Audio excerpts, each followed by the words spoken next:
Hey, what's up? It's Steven and Travis with Crux. We wanted to go through a little climbing warm-up with you today. Climbing warm-ups are so essential. I know that when we get out to the crag, we just want to start climbing right away. But warming up is really important, not only for actually literally warming up the muscles, bringing better blood flow and less likely to injure them, but at the same time, it primes the neurology a little bit. So you're going to be more precise with your movements, less likely to fall off, and again, bringing that back to injuries.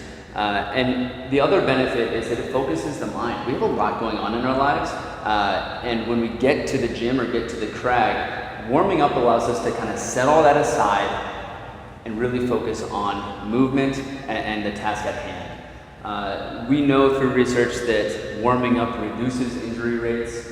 And one last thing that I get a lot of questions about is whether you should stretch while you're warming up. And we know that really stretching, stretching through a muscle statically is not beneficial for warming up, and it potentially could increase injuries. So you'll see none of the work that we do right now is going to be stretching.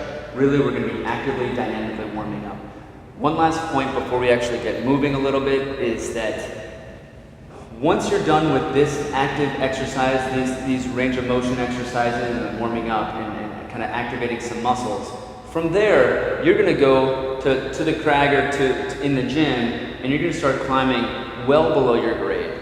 So this is still part of the warm-up phase. You're going to be climbing routes that, if your grade is at this level, you're going to step down just a little bit, climb for a little while there until you feel really well warmed up. That's going to be different for everyone, and you're going to know that you're warmed up with experience, but starting out, a 20 to 30 minute warm-up is probably a minimum before you start climbing hard.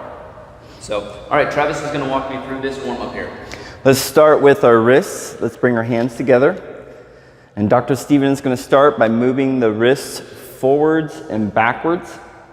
We're not in a rush. So move nice and smooth, nice and slow. Discover that movement. If you want to let the elbows come out, not a problem. And then we're going to move back and forth. Great job. After that, what we're going to do is we're going to move into some circle eights. Perfect.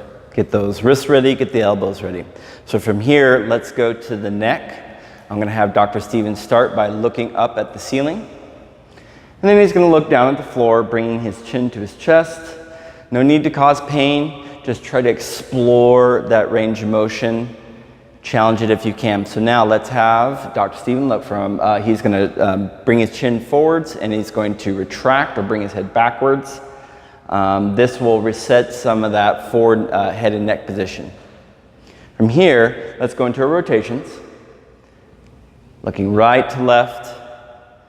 You can lead with your eyes if you want to get a little bit of that nervous system going.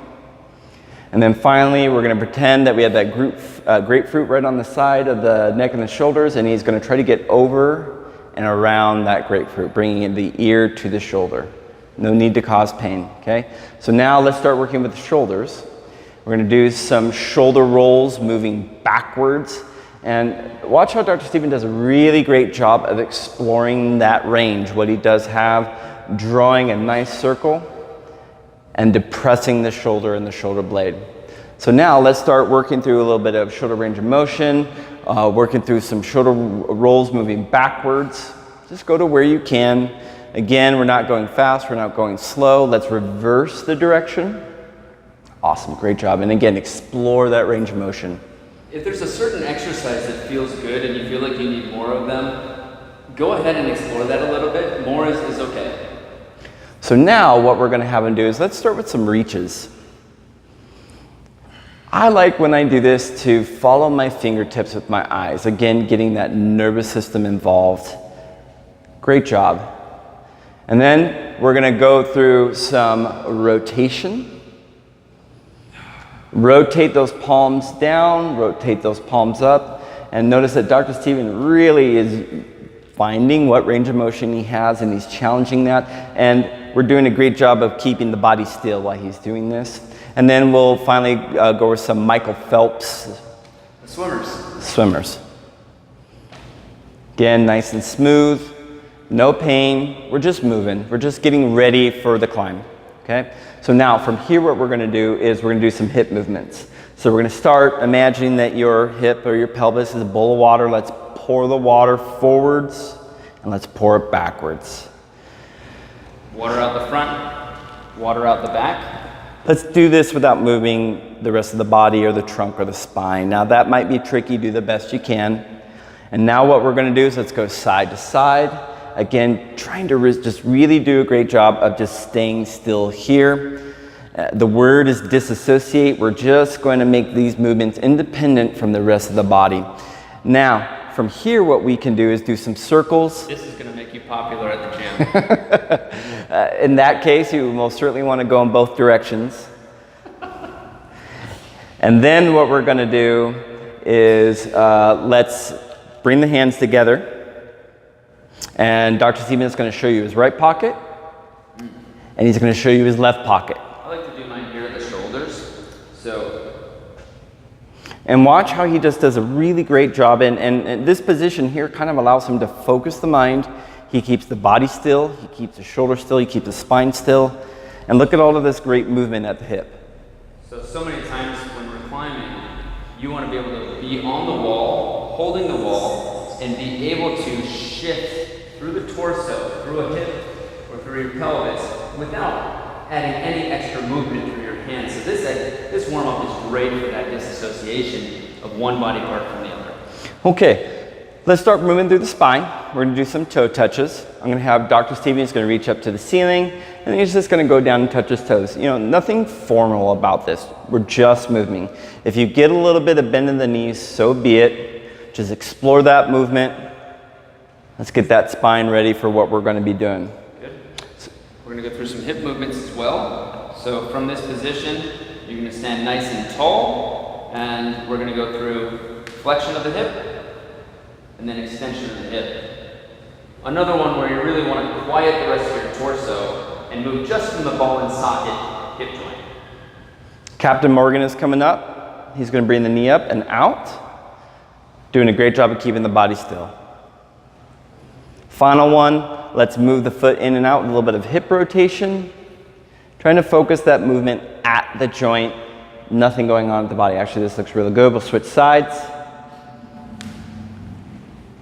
Knee up, leg back. When you bring the leg back, try to get a little bit of a butt squeeze with that. So now we're a little bit of Captain Morgan. If you want to think about your feet, we'll be doing a great class on that really soon. Dr. Steven is grabbing the floor. His toes are wide, and he's especially taking that big toe and he's crushing the ground. Great for the feet. And then a little bit of our hip rotation. Awesome way to get your feet ready, awesome way to get the hips ready. So from here, we want to go to our praying squat. Okay, so again, this hand position is not just, you know, to keep the posture straight, but I mean, he is crushing. And what that does is that builds tension in the gut, and this is going to allow him to probably get a little deeper. And then we're going to start rocking and rolling, moving the knees towards the feet, towards the toes. We can get a little bit of movement through the ankle as well. Excellent. Trying to get both the ankles and the hips and the upper back ready for that climb. So from here, let's go to all fours. And we're going to get the upper back ready. So knees are down on the ground. Dr. Stevens is going to reach up and behind his back, and he's going to rotate the upper back. He's going to rotate the elbow up to the ceiling. Great point is pushing that hand that is on the floor through the floor, creating tension, staying tall, and then trying to find the ceiling with your eyes and your elbow. Incredible way of getting ready for the climb, but also really good for preventing injury in the upper body. And then from here, let's go through some bear crawl. So I'm going to have Dr. Steven, he's going to bring his knees just a little bit up off the floor, and I'm going to have him crawl a couple steps forward and a couple steps back. And I'll have him do it one more time. A couple steps forward and a couple steps back. Okay, very good. We'll do some crab. So now let's transition from the bear crawl to the crab. What you're going to do is he's going to focus on opposite arm and leg. He's going to bring them through, and he's going to push through the floor, staying tall. And then he's going to switch and go right back into the bear crawl position. Again, he's going to bring opposite arm, opposite leg through. He's pushing through the floor through both movements. Even here in the bear crawl, he is pushing, he is staying tall. Very good. This is an athletic movement, so no need to go slow or fast, but we do want you to push through the floor, and we do want you to stay tall. Awesome, very good. So final, let's go through the pump prime. Okay, so I'm going to have him lie down on the ground. He's going to leave his hips on the floor, but he's going to get tall. Look how tall he is. He's pushing through the floor. Then you're going to pike the hips up to the ceiling. He's going to walk backwards. It's fine if you bend your knees. He's going to come nice and tall. He's going to reach to the ceiling. And then we're going to repeat it one more time. So again, here's our toe touch. He's going to walk out into what is a little bit of an inchworm. Hips hit the floor, but he's staying tall. He is pushing through the floor, piking the hips up to the ceiling, and then getting tall. Excellent. Awesome, very good. So this is our warm-up. Again, we love this because essentially what we're doing is we're getting you ready for the climb, and we're preventing injuries and letting you kind of do what you want to do, which is be up on the wall. Dr. Steve has a great point about what you should do next. So again, remember that once you do get back up onto the wall, we're starting out nice and easy and slowly working up to the grade that we want to project at. So thank you very much. Let us know if you have any questions.